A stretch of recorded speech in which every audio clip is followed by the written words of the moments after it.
In a moment that stunned the world, President Donald Trump made headlines once again, this time inside the hallowed halls of the Vatican. During a solemn mass led by the newly elected Pope Leo XIV, Trump did something no one expected. He interrupted the ceremony. Cameras flashed, guards hesitated, and the Pope turned to face him. What followed left millions speechless and changed the course of their relationship forever. It all began with a surprise announcement that sent shockwaves through both political and religious communities. Donald Trump, the former president known for his outspoken nature and unpredictable moves, was scheduled to make a personal visit to Vatican City. The statement came without warning. There had been no prior hints, no diplomatic build-up, no formal agenda announced, just a simple press release from his team. President Trump will be travelling to the Vatican for a private moment of spiritual reflection. While some dismissed it as a publicity stunt or a vague attempt at rebranding, others speculated that Trump, now removed from office, might be seeking a symbolic gesture of reconciliation or even redemption. The news captivated media outlets across the globe. Why would a man known for hardline politics and controversial rhetoric make a sudden pilgrimage to the world's spiritual capital of humility and faith? Even more puzzling, why now? Vatican officials remained tight-lipped. Pope Leo XIV, known for his progressive yet uncompromising stance on matters of morality, did not publicly comment. In private, sources say the Pope was both intrigued and cautious. He had dealt with world leaders before, but Trump's visit felt different. It came unannounced, it disrupted schedules, and worst of all, it coincided with one of the most sacred events on the church calendar, the solemn Mass of Reconciliation. On the morning of the event, Vatican City was cloaked in its usual serenity. Pilgrims gathered in St. Peter's Square. Bells rang out. Inside the Grand Basilica, the air was thick with incense and reverence. Cardinals, bishops, and ordinary worshippers had filled the pews in silence. The choir echoed softly as Pope Leo XIV made his way toward the altar, his white robes trailing behind like a moving painting. All eyes were fixed on him. The atmosphere was sacred, unshakable. And then, like thunder on a still lake, it happened. As the Pope prepared to raise the host, the most solemn act in the Catholic Mass, there was a murmur from the crowd. A figure rose from the front row. People squinted, then gasped. It was Trump. Standing tall in a black suit, red tie fixed neatly. He wasn't whispering. He wasn't asking to be heard. He spoke loudly. The words were not fully captured on microphones, but witnesses later claimed he said something about needing to be heard and coming for truth. The sanctuary, so full of sacred silence only moments before, now held its breath.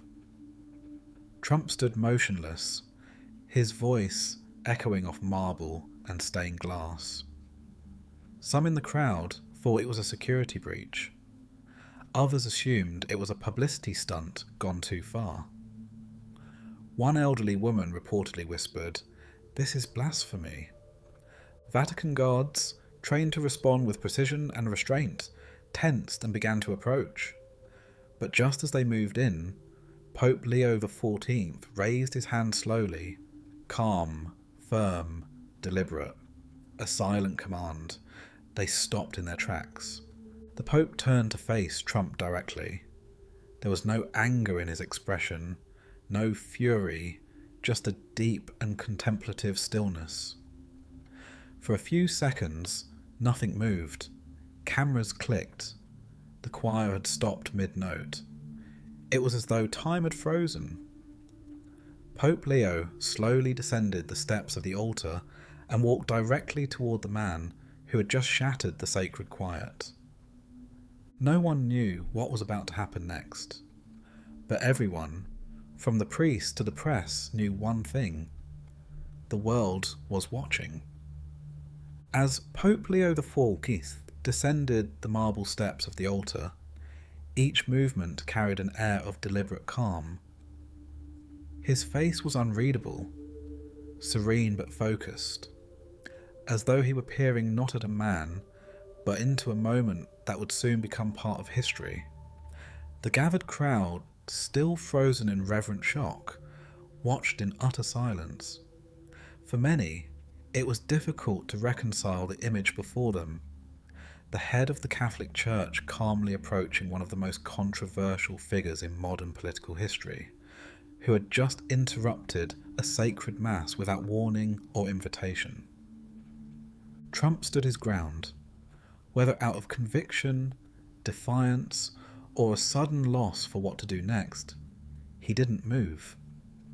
His hands were at his sides, his expression serious, perhaps even uncertain. He had entered the basilica as a symbol of power, a man who had built his legacy on dominance and control, but now, under the gaze of the Holy Father, and surrounded by centuries of sacred tradition, something had changed in the air. The Pope reached him. He stopped just inches away and looked directly into Trump's eyes. For what felt like a long time, neither man spoke. The atmosphere was thick with tension and expectation. Then, in a voice gentle but resonant enough to carry across the pews, Pope Leo XIV said the words that would be repeated across news networks and social media for weeks to come. There is a time to speak and a time to listen. Which have you come to do, Donald? The question hung in the air like incense. It was not confrontational, yet it was deeply challenging. Not a dismissal, but not an indulgence either. The Pope's voice carried a subtle power, the kind that doesn't need to raise itself to command attention. It was the power of presence, of a man deeply rooted in his convictions, unshaken even in the face of unexpected disruption. Trump blinked, clearly caught off guard. He seemed to search for a reply. A man used to commanding rooms, cameras, and crowds, he now stood before someone he could not intimidate. Reporters watching from the back could see something flicker across his face. Uncertainty? Respect? Perhaps something else. Pope Leo XIV continued, placing a hand gently over his own chest. "This house," he said, motioning toward the altar, "is not mine. It belongs to the one who listens, even when we do not know how to speak. If you have something to say, then say it now. Not as a president, not as a politician, but as a man." A low murmur passed throughout the room. It wasn't outrage, it wasn't applause, it was a recognition that something truly unscripted was taking place. No rehearsed speech, no pre-approved narrative, just two human beings, one with enormous political history, the other with immense spiritual authority, standing face to face in a sacred space. What shocked people most was the Pope's restraint. He didn't shame Trump for the disruption. He didn't turn him away, nor did he bend to accommodate him. Instead, he extended a challenge that was profoundly spiritual: to set aside ego and enter into truth. The Pope's response wasn't merely clever or diplomatic. It was deeply Christian, echoing the very teachings of humility, forgiveness, and transformation that the Mass itself was meant to embody. Pope Leo then did something even more unexpected. He gestured toward the front pew and said, "Sit beside me. The Lord may have brought you here for a reason, and if he did, I will not stand in the way." Guards relaxed. The tension eased slightly. Trump, still visibly shaken, nodded slowly. He walked with the Pope to the front of the church and sat down beside him, no longer a disruptor but a guest. The Mass, which had paused at the height of its solemnity, resumed. But it was different now. Every word, every gesture from the Pope seemed to carry double meaning. The homily became a meditation not just on scripture, but on the possibility of grace entering at the most unexpected hour. Outside the basilica, crowds gathered as news of the event began to leak to the public. Vatican spokespeople declined to comment. Cameras zoomed in through open doors. Social media exploded with theories, reactions, and clips. Was it a stunt, a breakdown, or something much more human? Within those walls, however, the message was clear.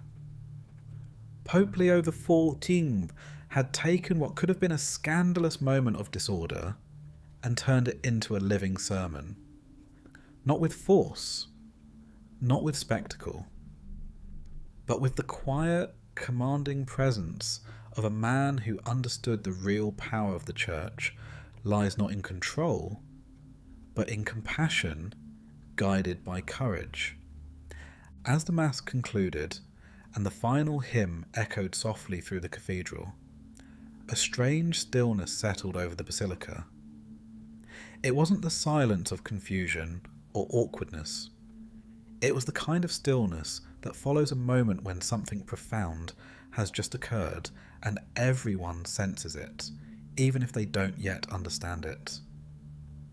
Trump remained seated beside Pope Leo XIV, unusually quiet, his hands clasped together, head slightly bowed. Cameras flashed from the periphery, but neither man seemed to notice. After a few minutes, Pope Leo stood once again and turned to Trump. He leaned in and said something softly, inaudible to the crowd, but whatever it was, it prompted Trump to slowly rise to his feet. The Pope then gestured toward a smaller chapel off to the side, away from the eyes of the press and congregation. Together they walked into the enclosed space, where only a few cardinals and Vatican officials followed. What occurred next would not be captured on video, but accounts from those present would later paint a picture that no one expected. The chapel, simple and quiet, bore none of the grandeur of the main basilica. Here, Pope Leo often prayed alone, away from the noise and formality of global attention. It was in this setting, according to those present, that Donald Trump spoke, not with his usual bravado, not as a man performing for cameras, but as someone reaching for something deeper. He didn't begin with politics. He didn't speak of enemies or victories or the legacy he had fought so hard to protect.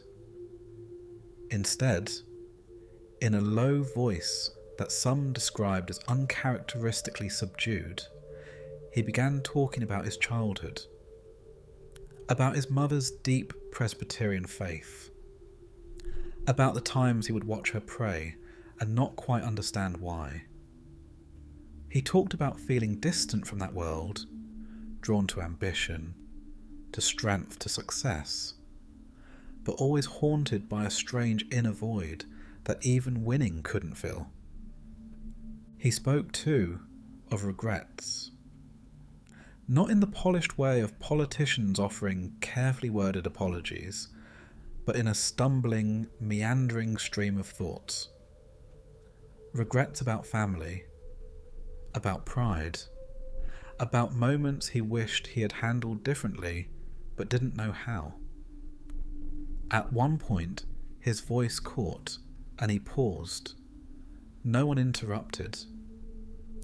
Pope Leo XIV listened silently, his gaze steady, hands resting in his lap.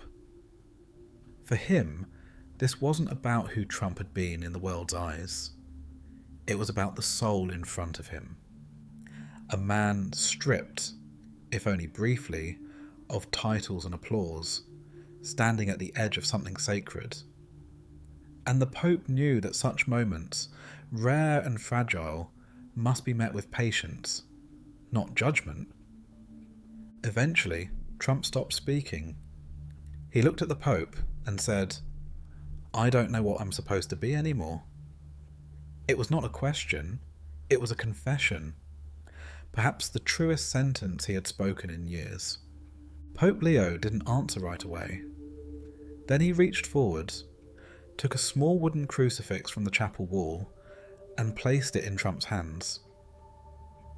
"You are not what the world says you are," he said quietly, "and you are not the sum of your failures or triumphs. You are a soul, still being shaped. There is still time." Trump stared at the crucifix in silence. His usual deflection, the instinct to reassert control or insert a joke, didn't come. Instead, he held it tightly. One cardinal later recalled that Trump looked like a man suddenly unsure if he was waking from a long dream or just entering one. Then came the unexpected. Trump asked if he could kneel. He wasn't sure how. It had been years, decades maybe, since he had done it. A cardinal guided him, and there, beside Pope Leo, he knelt. Not as a president, not as a billionaire, but as a man at the crossroads of his own soul. No one prayed aloud. There were no dramatic gestures or declarations. Just a long, quiet pause as the Pope placed a hand gently on Trump's shoulder and bowed his head in silence. When they emerged from the chapel, the cameras were still waiting. But Trump's face had changed. The defiance was gone, the performative grin absent. In its place was something harder to define, perhaps a kind of humility, perhaps confusion, perhaps the first flicker of a long-delayed self-awareness. As reporters shouted questions, he said nothing. Pope Leo simply raised his hand in blessing and walked beside him as they exited into the bright Roman sunlight. The moment was over, but its meaning would linger. Across the world, reactions were split. Some dismissed the whole event as theatre, an elaborate performance by a man always hungry for attention. Others saw something deeper, a genuine crack in the armour of ego, a reminder that even the proudest, most powerful figures might one day feel the quiet pull of something greater. But for those who had been there, who had seen the interruption and then the transformation, one thing was clear. Pope Leo XIV had not scolded, had not condemned, had not retaliated. He had listened. He had challenged. And then he had opened a door Trump never expected to find in the Vatican, let alone walk through. And whether that door remained open, only time would tell. Commentators scrambled to analyse the event from every angle. Political pundits asked, was this a calculated move by Trump to gain favour with religious conservatives? Vatican analysts wondered, was this Pope Leo XIV's boldest spiritual gesture yet, offering mercy where many expected condemnation? Social media boiled over with theories, memes, criticism, admiration, accusations, praise. But beneath all the noise, something more meaningful had begun to simmer. A conversation about humility, forgiveness, and the strange power of grace in the most unexpected places. Church leaders across denominations weighed in. Some praised the Pope's restraint and compassion as an embodiment of Christ's teachings. Others questioned whether Trump should have been allowed to disrupt such a holy service at all. But amid the controversy, one message from Pope Leo stood out above the rest. A statement he released days later, brief yet profound.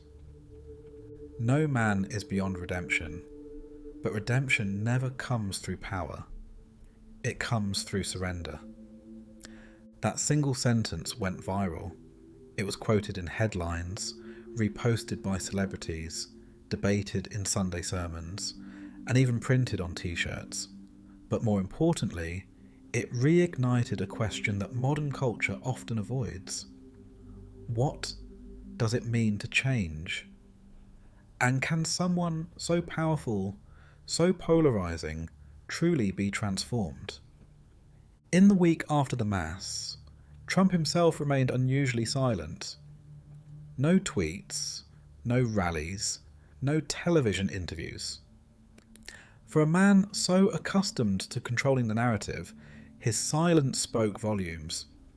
Those closest to him reported that he had taken time away from the public eye, spending more time with family, attending private Bible studies, and speaking with spiritual advisors.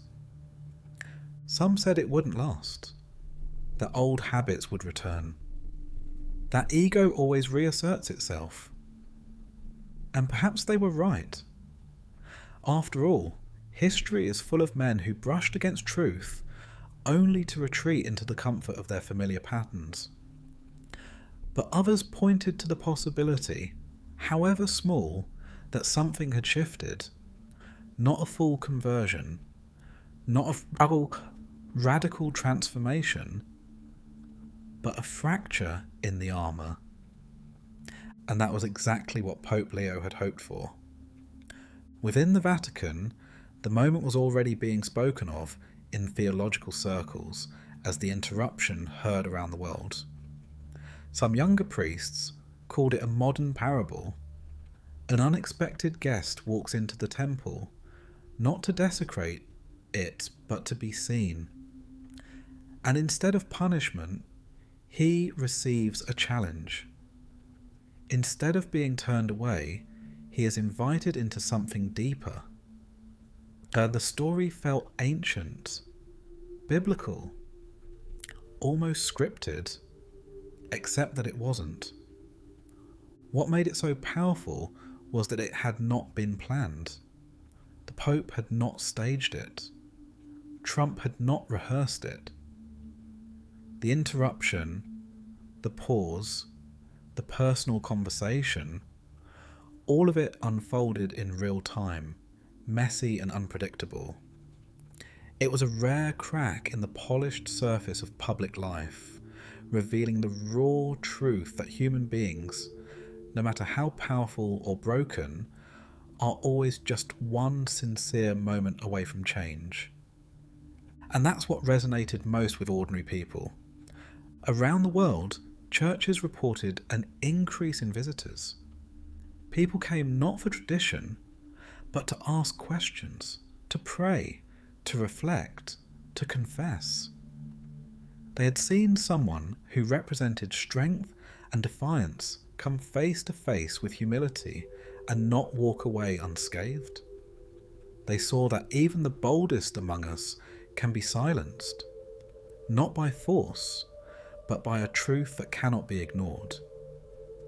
In schools and homes and online forums, young people discussed the meaning of redemption in a cynical age. Could someone like Trump really be sincere? Could the Pope's gesture of patience be a sign of weakness, or was it, in fact, the greatest form of strength? And what does it say about our own lives? That we're so quick to dismiss the idea of people changing simply because we don't believe it's possible for ourselves.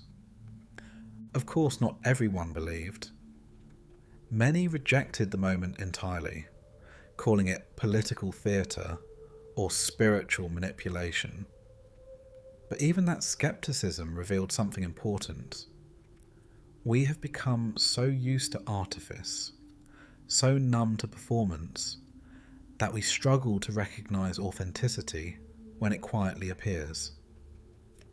In the end, what this moment meant for the world wasn't found in headlines or hashtags, but in the quiet reflection it inspired. It was not about whether Trump became a changed man. It was about the reminder that change is always possible if we are willing to pause, listen, and be seen not as titles or masks, but as souls. Pope Leo XIV returned to his duties, refusing to dwell on the media frenzy. When asked weeks later about the incident, he simply said, "The door is always open for everyone, even those who do not yet know they are knocking." And perhaps that is what shocked the world most of all. Not the interruption, not the tension, not even the confession, but the radical simplicity of grace. A hand not withdrawn, but extended. A church not sealed off, but open wide. And a reminder that sometimes the most powerful transformations begin with the quiet courage to sit down and truly listen.